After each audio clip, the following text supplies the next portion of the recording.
kabajamne siifis jiraan siinis jiraan kanas arras boonsi foona jiraan ijaaf gurramootaa kabuura galootaa ijaaf gurramootaa kabuura galootaa.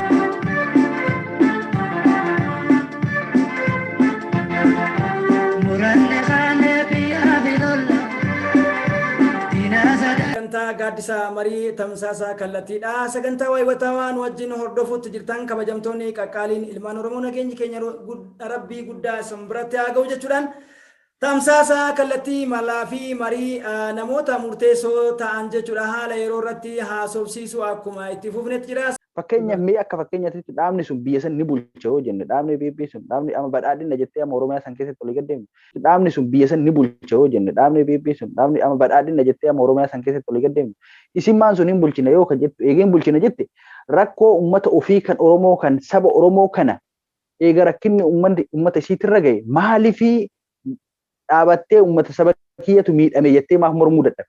Kabajamtoota hordoftoota sagantaa gaaddisa marii istiidiyoo Suudaan Kaartuum irraa bakka jirtanitti nageenyi rabbii guddaa isin bira haa jiraatu jecha sagantaan keenya istiidiyoo Suudaan Kaartuum irraa tamsaasni kallattiidha yeroo hunda dhimma haala yeroo irratti isin gahu amma eegalee kan itti fufuuta.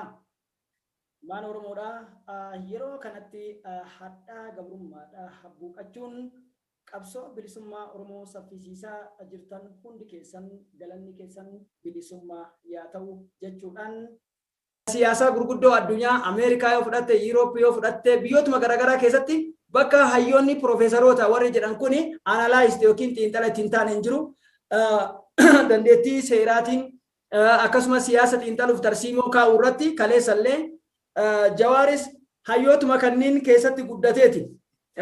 Barnootaan haa dagaagu malee jechuu barbaadeeti. Mul'anni suni maali? Lafan jiru?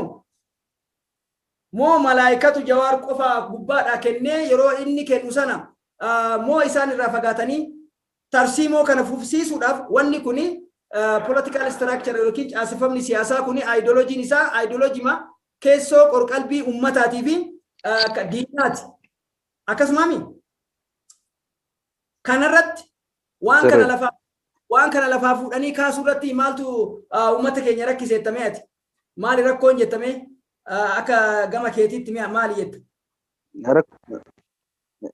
Inni akka gama kiyyaatitti rakkoon guddaan nama keenya bira jiru keessaa tokko maaliifi yeroo hedduu dhugaa fi dhara addaan baafachuu hin danda'u namni keenya. Dhugaaf dharti jechuun namni tokko dhugaa dhara isa lammataa immoo namni keenya Oromoon gara laafessaa jira. Oromoon gara laafessaa rakkoon tokko kana fakkeenyaaf amma Jawaarii Oromoo san keessa akka namaatitti nama tokko. Nama tokko akka namaatti nama fakkii Oromoo miliyoona 50 kuni sammuun isaanii miliyoona 50 yaanni isaanii miliyoona 500 oli sanii ol ta'a jechuudha. Maaliif yaanni ani qabuu fi yaanni ati qabdu tokko miti. Garuu Jawaar miliyoona 500 kana akkamiin yeroo hedduu keessatti hamileen nama keenya kan cabeen hamileen nama keenya kan miidhamen tokko isa kana. Dhugaatti yoo taate jechuudha. Kanaaf immoo siyaasa san keessatti siyaasa akkamitti namsan bira kunneetiin mo'achuu dandeenya. Har'a fakkeenyaaf waa hedduu arguu dandeetta. Yeroo kana keessatti yeroo amma akkanatti nutti ulfaatee uummata Oromoo kanatti ulfaate kana keessatti hangam takka jarri kuni qorqalbii siyaasaa Oromoo akka cabsaa jiranii fi uummata akka dararaa jiran addunyaafis ifa. Kana jechuun qabsoo bilisummaa Oromoodhaa mammaaksa har'aa ilmi nafxanyaa jechuudha. Gadi kufaan gadi galoon dhamaatota akka taayee dhamaa afaa wajjinii fi horiiwwan marga dheedan kanneen kuntaala diyaaspooraadhaa baachuu dadhabanii kadhaaf asitti kijibaaf akkasumas warri dhiiga qulqulluu Oromummaa hin qabne shaa jedhee ofuma girrisee dhufe girrisaa jedhee dhaloota haqatti quba qabe kan akka Ahmad Raroofaa Ahmad Gisheetanii kan akka Haayiluu Addunyaa Taniini Haayiluu Asraati akkasumas kan akka Taayyee Danda'a jechuudha akkasumas kan akka Addisuu Taaddasee yookiin Addisuu eenyu jettanii Araggaa jettanii isini Addisuu Taaddasee Aragaawi inni jechuudha.